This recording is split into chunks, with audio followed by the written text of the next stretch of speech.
I thought another good competitive day. We've got third downs, which obviously is a huge emphasis of improvement, and we've got to continue to work to be as detailed, as precise. Make sure that your communication, you're being on the road, especially with crowd noise, all the different elements, and then you go out there and you play to the best of ability, because we got to be able to get off the field on third downs, and we got to be able to sustain drives. I mean, it's going to be a huge part of this game.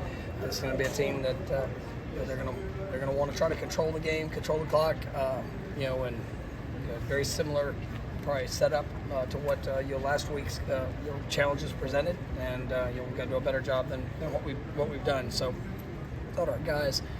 They're continuing to pour in, with that, and just trying to push the standard of expectation, and then you'll be able to go apply that come Saturday night.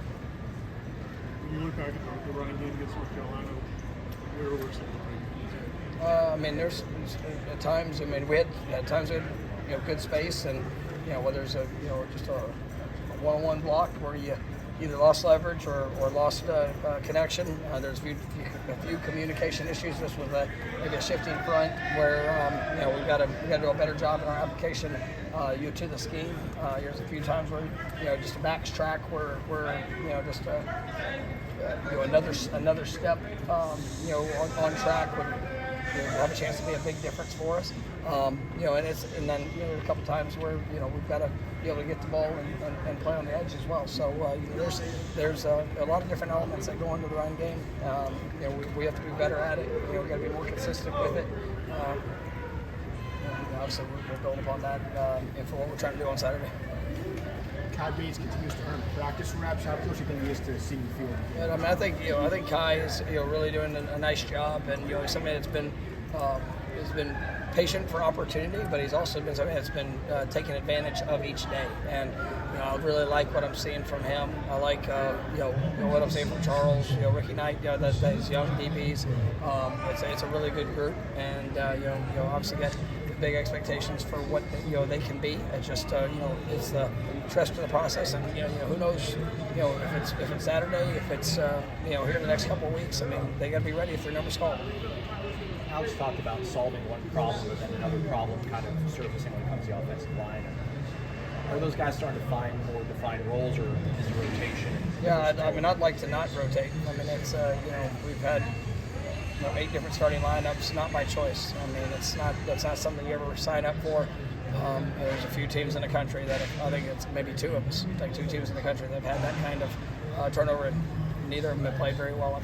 And I mean, I do believe in the growth and opportunities, and we got to do that throughout the course of the season, and we got to show up and we got to be able to apply it.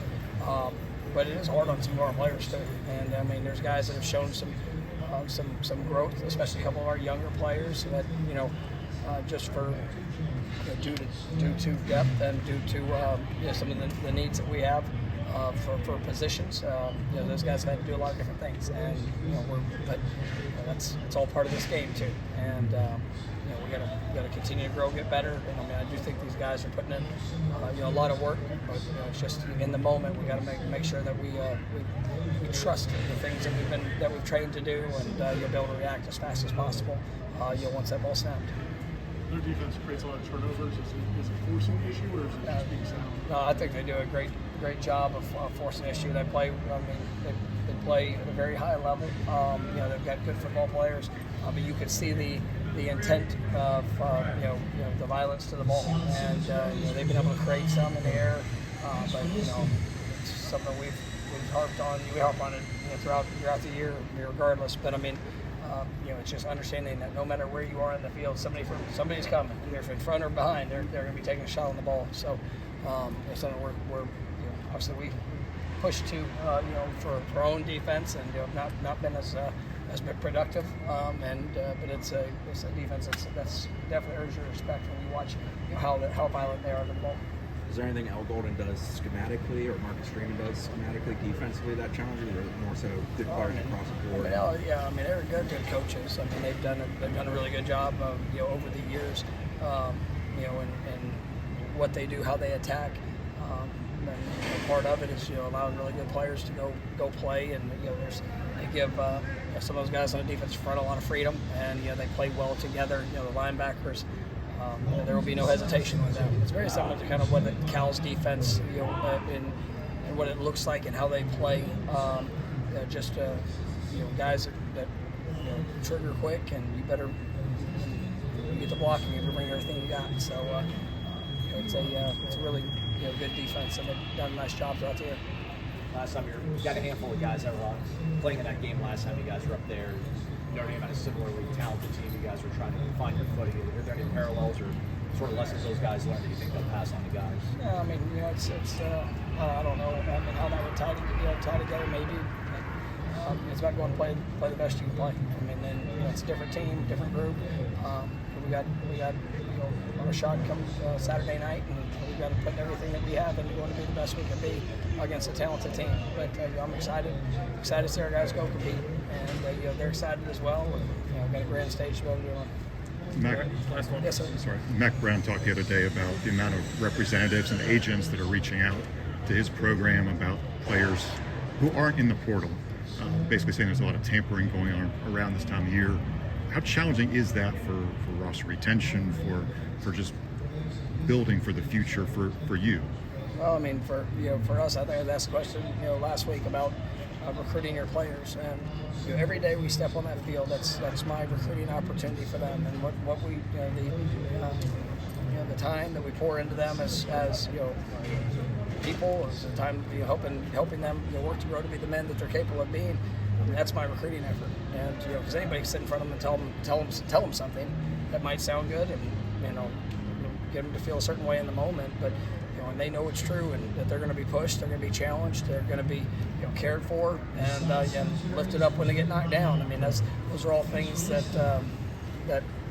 obviously we've worked to do throughout the years, and then there's also going to be times where it's real conversations, and we've got guys on this team right now that probably their best opportunity to play and to contribute might be at somewhere else, and I want to see those guys go and maximize their college career and what they can do.